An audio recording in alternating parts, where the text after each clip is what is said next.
Vice President Sara Duterte, nasa dugo na yata talaga ang pagsisinungaling.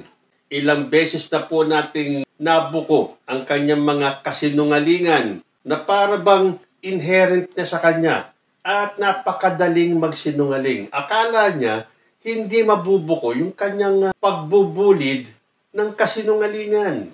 Isa na doon, yung wala daw siyang ginawang pagbabanta kay President Bongbong Marcos at wala daw assassin kahit na inamin niya na umuuna yung taong tutumba kay President Bongbong Marcos. Isa pang kasinungalingan niya nung sinabi niyang hindi daw niya, never daw niyang sinabing Marcos resign. Pero sa mga past videos niya, naririnig, nakikita, napanood natin na pinabababa niya si President Bongbong Marcos. At ito naman ngayon tungkol sa kanyang salin. Magandang araw po sa inyong lahat and welcome back to my channel. Hindi nga ba kasi ilang araw ang nakalipas, tinanggal po ng bagong ombudsman na si Boying Remulla yung restriksyon sa pagkuha ng salin ng ating mga government officials. Sabi po dito sa balita sa Inquirer, the Office of the Ombudsman has lifted restrictions on public access to the statements of assets, liabilities, and net worth of government officials, effectively reversing the policy imposed by its former chief, Samuel Martires. Ombudsman Jesus Crispin Remulla implemented the policy shifts by releasing a memorandum lifting the access restrictions on SALENS, which Assistant Ombudsman Miko Clavano presented before the media. Sabi ni Clavano, this decision is guided by a simple principle. The public has a legitimate right to know how those in government acquire and manage their wealth. The Ombudsman likewise called on all agencies, particularly the Civil Service Commission, the Office of the President, Congress, and the Judiciary to align their practices with this policy. According to Clavano, the memorandum will take effect 15 days after its publication at ito po ay na-publish noong October 15. So kung after 15 days sa October 29, the Office of the Ombudsman will begin entertaining requests for copies of SALENS. At after po ng pahayag na to, na pinadali ni Ombudsman Remulla ang pagkuha ng SALEN ng ating mga opisyalis, nagsimula na pong maglabasan ang mga SALEN. Alam ko si Risa Ontiveros naglabas na, ito rin si Ping Lacson ay handa rin maglabas. At kahit na si President Bongbong Marcos, sinabi niya handa siyang isapubliko ang kanyang SALEN. Ang Vice Presidente kaya?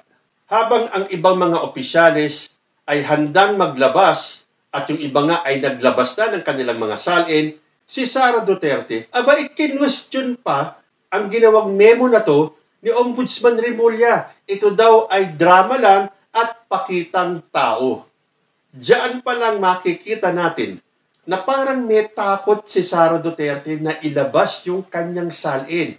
Pero teka muna, ang sabi ni Sara Duterte, nandyan lang naman daw ang kanyang SALEN at ito ay pwedeng kunin sa ombudsman. Mag-request lang daw kung sino man ang gusto makita ang kanyang SALEN at yun daw ay makukuha nung taong magre-request ito. Pero ito ba ay katotohanan? Ito po napanood ko sa Frontline sa News 5. Ayon kay VP Sara Duterte, matagal na raw maaaring makuha ang mga SALEN ng opisyal ng gobyerno. Kaya't ang bagong memo ni Ombudsman Remulla, drama o pakitang tao lamang daw. Patuloy raw nito ayon kay VP Sara, dati nang lalabas ng PCIJ, ang Philippine Center for Investigative Journalism, ang kanyang mga SALEN. Ito po ang sabi ng Vice Presidente. Dati pa naman po pwede kunin ang SALEN Matter of hihingi ka sa ombudsman, magsusulat ka, mahingi ng SALEN ng tao na yan. At bakit ko nasabi na dati pa yan? Dahil dati pa lumalabas ang SALEN ko sa PCIJ, sa Philippine Center for Investigative Journalism. At hindi lang sa kanila sa iba pa mga media outfit, lumalabas yung salin ko. In fact, si Trillanes nga, may kopya nga ng salin ko. So ayun daw, nakukuha naman pala ng PCIJ ang salin ng Vice Presidente. Kailangan mo lamang magsulat sa Ombudsman para makahingi ng kopya. Kaya't pinabuti naming tanungin ang mismong PCIJ. Totoo nga bang nakakuha sila ng salin ni Sara Duterte? Ang sagot nila, matagal nang hindi. Ayon kay dating PCIJ Director Carmela Fonbuena, ang huli nilang nakuha ang salin ni Sara Duterte noong 2017 pa. 8 taon na po ang nakakalipas. Kinumpirma po yan ni PCIJ Training Director Weng Paraan. Katunayan, ito po ang ginawa ng PCIJ na storya tungkol sa mga salin ni Sara Duterte. Ang huling nakuha nila 2017 pa, nung si Sara ay mayor pa po ng Davao City. Ang paghigpit ng mga salin nagsimula sa kanyang ama, si dating Pangulong Duterte. Magmula 2018, hindi na pa naglalabas si Pangulong Duterte ng salin. Sa halip, pinagpasapasahan lamang ang PCIJ ng Office of the President at ng Ombudsman ang siyang kustodya ng salin ng Presidente at ng Vice Presidente.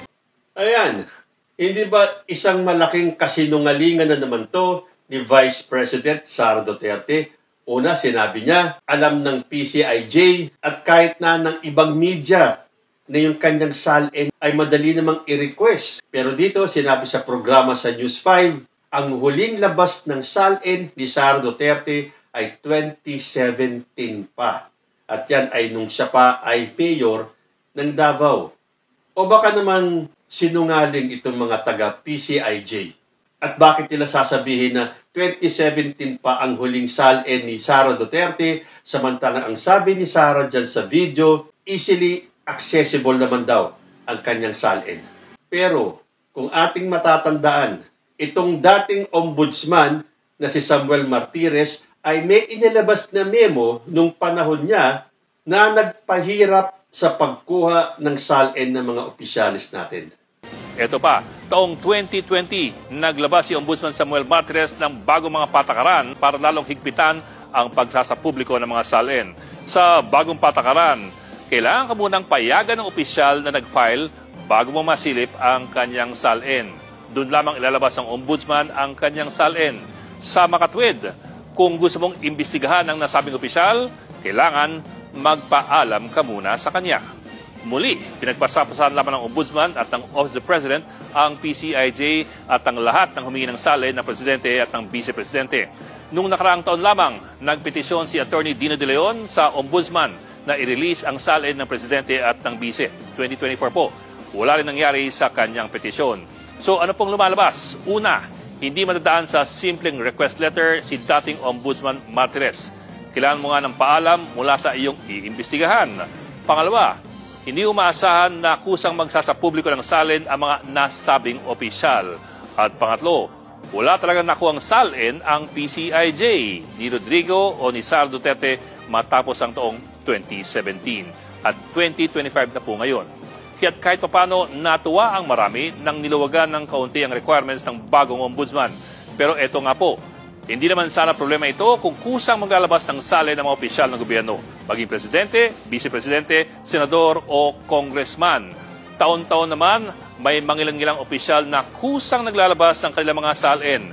Yun nga lang, madalas po, ito ay mga nasa oposisyon. Kung pagbabasehan mo lang kasi ang batas at ang konstitusyon, ang hinihiling po sa lahat, maging administrasyon o oposisyon, ay transparency sa salin at hindi ang pag-iigpit. O hindi ba? Available daw, sabi ni Sara Duterte. Nasa ombudsman, makukuha yung kanyang salin. Pero, paano makukuha ang kanyang salin? Naglabas ang protector nila na si Samuel Martires ng memorandum na kung gusto nyong maka-access ng salin ng mga government officials, kailangan muna kayong sumulat ng request. At kailangan malaman ng taong paiimbestigahan ninyo or kukuhanan nyo ng salin kung papayag sila o hindi. Siyempre malamang kung ikaw ay may tinatago, sabihin mo lang na hindi po pwede, sorry ka na. Hindi ka na pwedeng bigyan ng kopya ng salin nila. So sa buong termino ni dating Pangulong Rodrigo Duterte, hindi po nasilip ng publiko ang salin ni Digong at ni Sara Duterte. Ngayon tinanggal ni Remulla yung restriction na yon na kung pag-iisipan yung mabuti, Ano ang motibo ni Samuel Martires para maglagay ng restriction na yon samantalang panahon pa ni Cory Aquino ay easily accessible ang salin ng mga government officials. So hindi ba? Kitang-kita mo kung paano ipagtanggol at pagtakpan ni dating ombudsman ang pamilya Duterte? Siyempre, kunyari yan, na para naman sa lahat ng government officials yan. Kailangan mo na mag-request ka. At kailangan mo na pumayag yung taong gusto mong makuhanan ng salin. So, ano na naman ang gustong palabasin ni Sara Duterte nung sinabi niyang andyan naman daw ang kanyang salin? So, meron ba talagang tinatago si Sara Duterte sa kanyang salin?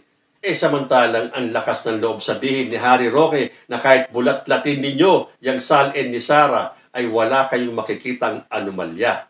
Ano tong dinadrama ni Sara Duterte? Sinasabi niya na yan daw memo ni Ombudsman Remulla ay for show lamang. Pakitang tao, drama lang. Ikaw, ano ang iniinarte mo? Samantalang ang dami ng mga government officials ang handang maglabas ng kanilang salin, pero ikaw, questionin mo? Kung wala ka talagang tinatago, wala nang question. Ipakita mo na, isapubliko mo na ang iyong salin para naman matuwa ang taong bayan sa iyo. Kung napapansin nyo, sa bawat pagsisinungaling ni Sara Duterte, ay nako-corner siya lagi.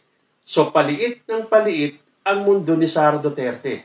At dahil malapit na siyang masukol, kailangan niyang bumanat ng bumanat. Siraan lahat ng taong sagabal sa pagiging presidente niya.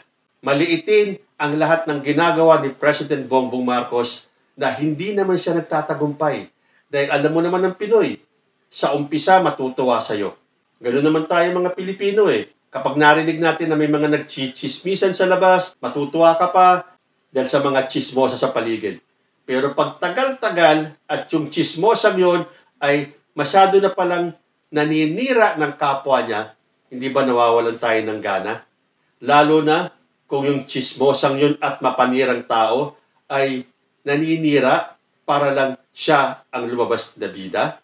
So ngayon, wala nang kawala si Sara Duterte at lahat ng government officials sa pagtanggi nila na ilabas ang kanilang salin.